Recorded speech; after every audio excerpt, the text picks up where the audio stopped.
শিশুৰ খাদ্যৰ সুৰক্ষিত প্ৰস্তুতকৰণ, খুওৱা আৰু জমা ৰখাৰ বিষয়ে স্পকেন টিউটৰিয়েলটোলৈ স্বাগতম। এই টিউটৰিয়েলটোত আমি শিকিম শিশুৰ খাদ্যৰ সুৰক্ষাৰ গাইডলাইনছৰ বিষয়ে। ইয়াৰ প্ৰস্তুতকৰণ, খুওৱা আৰু জমা ৰখাৰ বাবে আহক আৰম্ভ কৰোঁ। শিশুৰ খাদ্যৰ সুৰক্ষিত প্ৰস্তুতকৰণ অতিশয় দৰকাৰী।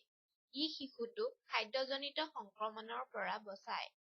খাদ্য সুৰক্ষিতভাৱে প্ৰস্তুত কৰাত প্ৰথম ষ্টেপটো হৈছে ব্যক্তিগত স্বচ্ছতা। ব্যক্তিগত স্বচ্ছতাক একেটা চিৰিজৰ আন এটা টিউটৰিয়েলত বিতংকৈ বৰ্ণনা কৰা হৈছে। পাছৰ ষ্টেপটো হৈছে চাফা কৰা। চাফা কৰক সম্পূৰ্ণ খাদ্য প্ৰস্তুত কৰা ঠাইখিনি। বাচন-বৰ্তনক আৰু শ্বপিং বৰ্ডক গৰম চাবোনৰ পানী ব্যৱহাৰ কৰক চাফা কৰিবলৈ। সদায় সিহঁতক চাফা কৰিব ব্যৱহাৰ কৰাৰ আগতে আৰু পাছত। লগতে সিহঁতক চাফা কৰিব কেঁচা খাদ্য কটাৰ পাছত আৰু আন খাদ্যৰ সৈতে ব্যৱহাৰ কৰাৰ আগতে। শিশুৰ খাদ্য প্ৰস্তুত কৰোঁতে ব্যৱহাৰ কৰা বাচন-বৰ্তনক ভালকৈ ঘঁহিব লাগে। সিহঁতক ভালকৈ ধুব লাগে উতলা পানীৰে। সিহঁতক বতাহত শুকুৱাব বা ব্যৱহাৰ নকৰা চাফা কাপোৰ এখনেৰে মুচিব লাগে। সিহঁতক সদায় ঢাকি ৰাখিব লাগে। সকলো খাদ্যবস্তু সঠিককৈ চাফা কৰিব লাগে। সতেজ ফল-মূল আৰু শাক-পাচলিক চাফা পানীৰে ভালকৈ ধুওক। সিহঁতক ধুওক বাকলি গুচোৱা আৰু কটাৰ আগতে। ই আঁতৰাব দূষিত পদাৰ্থ, পৰজীৱী আৰু কীটনাশকসমূহক। পৃথক কটা বৰ্ডছ ব্যৱহাৰ কৰক আমিষ আৰু নিৰামিষ খাদ্যসমূহৰ বাবে। লগতে বেলেগ বাচন-বৰ্তন আৰু শ্বপিং বৰ্ডছ ব্যৱহাৰ কৰক কেঁচা খাদ্য আৰু ৰন্ধা খাদ্যৰ বাবে। ই কেঁচা খাদ্য আৰু মাংসৰ পৰা জীৱাণুক আন খাদ্যসমূহলৈ যোৱাত বাধা দিব। পাকঘৰত ব্যৱহাৰ কৰা যিকোনো কাপোৰক মাজে সময়ে সলাব আৰু ধুব। শিশুৰ খাদ্যক সঠিককৈ ৰান্ধিব লাগে ক্ষতিকাৰক বেক্টেৰিয়াক ধ্বংস কৰিবলৈ। সেইবাবে খুওৱাৰ আগতে নিশ্চিত কৰিব যাতে শিশুৰ খাদ্য সম্পূৰ্ণকৈ ৰন্ধা হয়। খাদ্যটো ৰন্ধা হয় নে নহয় চাওক ইয়াক টেষ্ট কৰি। লগতে যিকোনো নৰন্ধা খাদ্যৰ লক্ষণৰ বাবে চাওক। এটা তেনে লক্ষণ হৈছে গুলপীয়া ফ্লেছ বা জুইচ দৰ্শিত হোৱা মাংসৰ ভিতৰত বা বাহিৰত। এইবোৰে হৈছে মূল সুৰক্ষাৰ গাইডলাইনছ যাক শিশুৰ খাদ্য প্ৰস্তুত কৰোঁতে অনুসৰণ কৰিব লাগে। এতিয়া আহক শিশু এটাক আহাৰ খুৱাওঁতে অনুসৰণ কৰিব লগা সুৰক্ষাৰ গাইডলাইনছ আলোচনা কৰোঁ। প্ৰথমে শিশুটোৰ গলগ্ৰস্ত আৰু আহাৰ খুওৱা বাচন-বৰ্তনক ভালকৈ ধুওক। খাদ্য খোৱাৰ ঠাই আৰু শিশুটোৰ চকীখন বা বহা ঠাইক তিতা কাপোৰ এখনেৰে চাফা কৰক। সিহঁতক ভালকৈ শুকুৱাওক ব্যৱহাৰৰ আগতে। মাক আৰু শিশুটোৰ হাত দুটা চাফাকৈ ধুব লাগিব শিশুটোক আহাৰ খুওৱাৰ আগতে। আঙুলিৰে খাদ্য খোৱা শিশুসমূহৰ হাত দুটা ধুব লাগিব আহাৰ খোৱাৰ আগতে। খাদ্যখিনিৰ উষ্ণতাক জুখি লওক শিশুটোক আহাৰ খুওৱাৰ আগতে।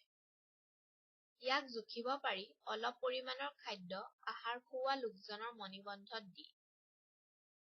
কেতিয়াবা খাদ্যৰ সৰু লুপ্ত ঠাইত হয়তো বেছি উষ্ণতা থাকিব পাৰে। সেইবাবে খাদ্যক লগতে ভালদৰে লৰাই ল'ব লাগে। শিশুটোক আহাৰ খুৱাওঁতে অলপ সময় ল'ব পাৰে। গতিকে কাপ বা প্লেটখন য'ৰ পৰা শিশুটোক খুওৱা হয় ঢাকি ৰাখিব লাগে। ইয়াক সঠিককৈ ঢাকি ৰাখিলে শিশুটোৰ খাদ্যক ধূলি আৰু মাখিৰ পৰা বচাব। শিশু এটাক আহাৰ খুৱাওঁতে ডিঙিত খুন্দা মাৰি ধৰাৰ ৰিস্ক বেছি হয়।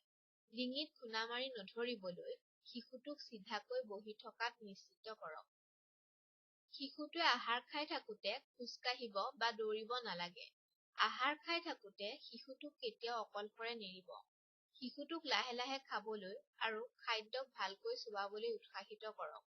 কঠিন খাদ্য নিদিব যি শিশুটোৰ ডিঙিত খুন্দা মাৰি ধৰিব পাৰে। বাদামসমূহ আৰু কেঁচা শাক-পাচলিৰ টুকুৰা হৈছে তেনে খাদ্যৰ উদাহৰণ। বটলৰ পৰা খাদ্য নোখোৱাব।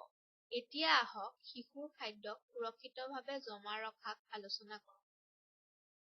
সৰ্বপ্ৰথমে সতেজভাৱে ৰন্ধা খাদ্য হৈছে শিশুটোৰ বাবে উৎকৃষ্ট। শিশুৰ আহাৰৰ যিকোনো খোৱাৰ পাছত বাকী থকা খাদ্যক সদায় পেলাই দিব। খোৱাৰ পাছত বাকী থকা খাদ্যত শিশুটোৰ লেলাৱতি মিশ্ৰিত হয়। ইয়াত বেক্টেৰিয়া থাকিব। এই বেক্টেৰিয়া ক্ৰমান্বয়ে বৰ্ধিত হ'ব যেতিয়া খাদ্যক জমা ৰখা হয় পুনৰ খুৱাবলৈ। ৰন্ধাৰ পাছত খাদ্যখিনিক আপোনাৰ হাতেৰে স্পৰ্শ নকৰিব। খাদ্যখিনিক এটা ঢাকি থোৱা পাত্ৰত ৰাখিব ধূলি আৰু মাখিৰ পৰা বচাই। শুকান আৰু সতেজ উপাদানসমূহক সদায় এটাক আনটোৰ পৰা দূৰত ৰাখিব। লগতে কেঁচা আৰু ৰন্ধা খাদ্যক পৃথক ঠাইত ৰাখিব। ৰন্ধা খাদ্যক 1 বা 2 ঘণ্টাতকৈ অধিক সময় জমা ৰাখিব নালাগে গৰম বতৰত। যদি ফ্ৰিজ এটা উপলব্ধ হয়, শিশুৰ খাদ্যক তাত জমা ৰাখিব পাৰি। ফ্ৰিজটো ভালকৈ চলি থকা অৱস্থাত থাকিব লাগিব। ইয়াক মাজে সময়ে চাফা কৰি থাকিব লাগিব। 5 ডিগ্ৰী চেলছিয়াছ বা তাতোতকৈ কম উষ্ণতাক বাহাল ৰাখিব খাদ্যখিনি সতেজ কৰি ৰাখিবলৈ। জমা ৰখা খোৱা পানীক ধূলি, হাত আৰু হেতাৰ পৰা বচাই ৰাখক। এই গাইডলাইনছ অনুসৰণ কৰিব লাগিব প্ৰস্তুতকৰণ, জমা ৰখা আৰু শিশুৰ খাদ্য খুৱাবৰ বাবে। পুষ্টিকৰ খাদ্য যেতিয়া স্বচ্ছতাৰে খোৱা হয়, সি শিশু এটা শক্তিশালী কৰিব। যদি ইয়াক অস্বচ্ছতাৰে খোৱা হয়, ই শিশু এটা ৰোগীয়া কৰিব। গতিকে সতৰ্কতা লওক নিশ্চিত কৰিবলৈ যে খাদ্যখিনিয়ে শিশুটোক যাতে কোনো ক্ষতি নকৰে। ইয়াৰ সৈতে আমি এই টিউটৰিয়েলৰ শেষ পালোহি। এই অনুবাদ আৰু ডাবিঙক জনস্বাৰ্থত পুঁজি দিছে পিৰামল ফাউণ্ডেশ্যনে চিটাৰা IIT বম্বেৰ দ্বাৰা। সংযোগ কৰাৰ বাবে ধন্যবাদ।